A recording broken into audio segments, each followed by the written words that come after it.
Terima kasih kepada yang hadir semua. Hari ini kita buat majlis Anugerah Perkhidmatan Cemerlang APC SPRM 2015, yang mana kita mengiktirafkan kecemerlangan pegawai-pegawai warga SPRM bagi tahun 2014. Prestasi dia tahun 2014, dan kita membuat acara tahunan di mana dalam majlis ini warga SPRM termasuk pegawai badan dan juga pegawai gunasama yang menunjukkan prestasi kerja tahun 2014, kita memberi pengiktirafan dan penghargaan sebagaimana yang tuan-tuan dengar ucapan Tan Sri Ketua Putrajaya tadi.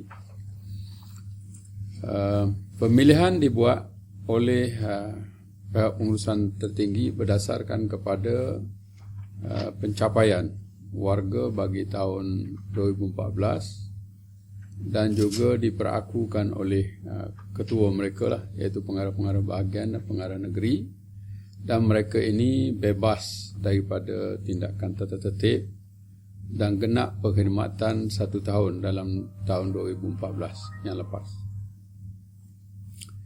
Kita buat anugerah ini, kita nak jadikan ianya sebagai satu budaya kerja cemerlang diamalkan di dalam SPRM. Ini selaras dengan transformasi moden insan SPRM, di mana salah satu daripada tunggak transformasi moden insan ini iaitu pengiktirafan dan juga penghargaan kita bagi kepada pegawai-pegawai yang cemerlang ini. Transformasi SPRM ini kita buat ataupun kita laksanakan untuk meningkatkan keyakinan masyarakat terhadap SPRM, yang mana usaha-usaha transformasi ini kita telah melihat peningkatan dari segi keyakinan. Kalau kita ambil tahun 2014, kita berada pada 67.8% tahap keyakinan berdasarkan hasil kajian yang dibuat oleh pihak bahagian pendidikan masyarakat. Dan kita sasarkan bagi tahun 2015 ini, kita sasarkan supaya keyakinan masyarakat meningkat kepada 70%. Untuk memastikan peningkatan ini dapat dicapai, SPRM mengadakan strategi yang kita panggil merakyatkan SPRM. Artinya kita menangani ekspektasi rakyat dan juga kita mengadakan beberapa strategi khusus bagi tahun 2015 ini. Antaranya kita fokus kepada pengurusan kes-kes yang berprofil tinggi dan juga kes-kes berkepentingan awam.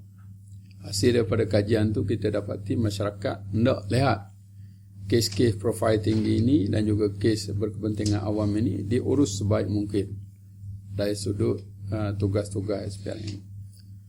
Dan kalau kita tengok lately, awal tahun 2015 ini, banyak kes-kes profil tinggi, kes-kes bersindiket yang tuan-tuan lebih arif daripada saya lah, keluar dalam media-media, dan kita tengok beberapa kes yang besar-besar yang bersindiket telah dilaksanakan oleh SPRM, dan kita harap dengan pendedahan yang seumpama ini dapat meningkatkan keyakinan masyarakat terhadap SPRM.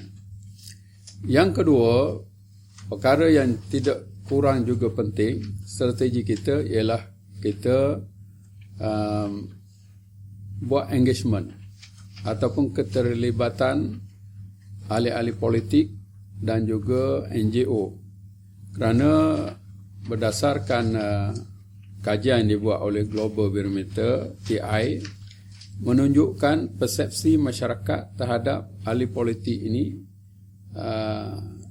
dianggap ataupun persepsi mereka melihat ahli politik ini tak terlibat dengan perbuatan rasuah ini adalah tinggi. Itu hasil kajian yang telah pun dikeluarkan. Jadi kita bagi pihak SPRM terpaksa ataupun mengadakan strategi melibatkan ahli-ahli politik ini dalam usaha pencegahan rasuah, iaitu melibatkan 3 perkara. Yang pertama, ahli politik mesti menyokong usaha-usaha murni SPRM dengan meningkatkan keupayaan ataupun keberkesanan undang-undang berkaitan dengan pencegahan rasuah. Kerana undang-undang ini dibuat di peringkat parlimen, yang mana ahli-ahli politik, ahli-ahli parlimen yang akan memperakukan supaya undang-undang itu benar-benar berkesan, benar-benar mempunyai kesan positif terhadap usaha-usaha pencegahan rasuah. Itu yang pertama. Yang kedua, segala perancangan, aktiviti, program yang dilaksanakan oleh SPRM memerlukan sokongan daripada ahli-ahli politik ini. Kerana kita pergi kepada masyarakat dan ahli politik ini merupakan pimpinan di peringkat masyarakat. Dan dia mesti menyampaikan mesej kepada masyarakat supaya bersama-sama SPRM mengadakan program dan aktiviti untuk mencegah perbuatan rasuah ini. Itu keterlibatan, dan begitu juga dengan pihak NGO. NGO mesti menyokong SPRM, bukan menyerang SPRM. SPRM ni hanya satu-satu badan yang diamanahkan di negara kita ini untuk melaksanakan program, aktiviti dan usaha-usaha pencegah rasuah. Kalau kita memerangi SPRM, macam mana SPRM nak mendapat melaksanakan tugas dan nak mendapatkan keyakinan masyarakat? Oleh sebab itu, kita libatkan ahli-ahli politik dan NGO ini dengan kita memberi penjelasan kepada mereka, pendedahan kepada mereka, sama ada dari sudut undang-undang atau program aktiviti yang kita laksanakan, supaya kita dapat sokongan dan akhirnya membawa kepada keyakinan masyarakat kepada SPRM. Yang ketiga, kita buat keterlibatan dengan pihak swasta ataupun engagement dengan pihak swasta secara berkesan. Kerana pihak swasta ni kita lihat ataupun masyarakat melihat pihak swasta ni biasa menjadi satu pihak sebagai pemberi kepada badan-badan awam, penerima. Itu dilihat persepsinya macam tu. Sebenarnya pemberi dan penerima ni dalam undang-undang kita kedua-duanya bersalah dari segi undang-undang. Dan fakta telah membuktikan sejak kita SPRM ditubuh tahun 2009 lagi, kita dapati kalau data dari segi statistiknya, tangkapan terhadap pemberi lebih besar daripada penerima. Dan perkara ini kita kena jelaskan, kerana pemberi itu biasanya daripada pihak swasta. Kita jelaskan melalui engagement, melalui keterlibatan dengan pihak swasta. You jangan adakan polisi yang membenarkan pemberian rasuah ini, ataupun bahasa kita panggil no give policy. Swasta mesti mengadakan polisi di pihak agensi ataupun di organisasi mereka no give policy ini. Kalau selagi dia membenarkan no give policy ini, memang sukar kita nak membenteras ataupun mengurangkan gejala rasuah ini. Ini perkara penting dan kita kena bagi penjelasan sejelas-jelasnya kepada pihak swasta supaya jangan membuat perkara-perkara yang membolehkan rasuah ini berlaku. Dan yang akhirnya bagi tahun 2015 ini, untuk kita mencapai 70% keyakinan masyarakat ini, kita menangani isu-isu yang panas, yang semasa, yang current. Macam tuan-tuan tengok dulu isu Cameron Highland. Kemudian semasa tahun lepas mungkin isu banjir.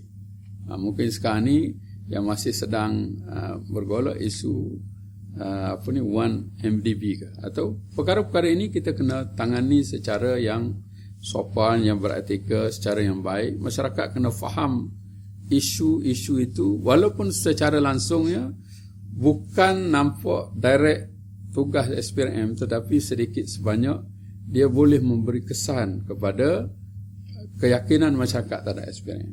Misalnya kita ambil isu banjir. yang berlaku di mana kerajaan telah menubuhkan satu jawatankuasa pemantau mengenai dengan bencana banjir, di mana Datuk Mustafa, Timbalan Ketua Pesuruhjaya Pencegahan, dilantik sebagai pengerusi jawatankuasa itu, dan dengan penglibatan SPRM dalam memantau bantuan ataupun dana banjir itu, kita tengok di negeri Kelantan ada DO Pegawai Daerah Kuala Krai memberi statement dia, katakan dengan penglibatan SPM kita buat satu borang perakuan kepada orang-orang yang menuntut, katanya dia terlibat dengan banjir. Kita buat perakuan, kalau tuntutan kamu ni tak benar, mungkin kamu akan dituduh kerana melakukan kesalahan di bawah undang-undang, menghasilkan penjimatan kepada dana itu sebanyak katanya 38 juta calculation dia. Jadi ini satu penglibatan menangani isu-isu semasa yang sepatutnya diambil peranan oleh SPRM. Tapi tak bolehlah semua isu kita nak ambil, kita kecil. Tapi isu-isu current yang besar-besar, mungkin satu ke ataupun dua ke yang besar yang berlaku dalam negara kita, kita terlibat sama dalam menangani, menasihati dari segi sistem, prosedur, pencegahan dan sebagainya. Ini kita perlukan pegawai-pegawai yang mempunyai capability dan capacity yang tinggi, mempunyai pegawai-pegawai yang cemerlang dalam pelaksanaan tugasnya. Sebab tu kita buat penganugerahan Majlis Anugerah ini supaya budaya kecemerlangan tugas, budaya outcome based itu dilaksanakan oleh pegawai-pegawai SPRM. Itulah kita harap dengan mengadakan majlis seumpama ini, dari semasa ke semasa kita dapat meningkatkan kecemerlangan tugas pegawai SPRM, dan akhirnya matlamat akhir dapat meningkatkan keyakinan masyarakat kepada SPM dan dia memberi kerjasama. Kalau dia tak yakin dengan kita, macam mana dia nak bagi kerjasama? Saya selalu memberi contoh lah, mudah nampak SPM ni payah sikit nampak, tapi kalau you rumah terbakar, you tak yakin dengan jabatan bomba, apa yang akan berlaku? Hanguslah rumah you kan. Rasuah, katalah ada rasuah berlaku, you tak yakin dengan SPM, macam mana kita nak membenterah rasuah? Jadi nak dapat keyakinan tu, mesti pegawai-pegawai SPRM ini pegawai-pegawai yang mempunyai capability dan capacity, budaya kecemerlangan diamalkan dalam pekerjaan dia seharian. Itu sajalah. Terima kasih.